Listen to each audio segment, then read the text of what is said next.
Merong mga taong maganda ang mukha, ang nasa loob halimaw.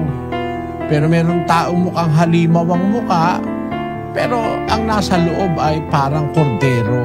Ganon. Kaya huwag tayong titingin sa anyo.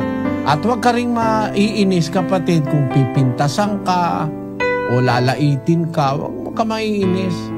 Dapat magkaroon ka ng pagtitiwala sa Diyos na lahat ng tao, Diyos ang gumawa. 4:11 ng Exodo. At sinabi sa kanya ng Panginoon, sinong gumawa ng bibig ng tao? O sinong gumawa ng pipi, o bingi, o may paningin, o bulag sa tao? Hindi ba akong Panginoon? Ang Diyos mismo nagsasabi, hindi ba akong gumawa ng pipi, ng bulag, ng may paningin, o ng bingi, o yung unano, yung kuba? Sino ba gumawa nun? Lahat ng yan ginawa ng Diyos. Kaya kung halimbawa, kuba ka, ginawa ka ng Diyos na kuba, yun ang gusto ng Diyos para sa'yo. Ba't ka maiinis kung pintasan ka ng tao? Biyaan mo silang mamintas. Ganun lang yon, kapatid.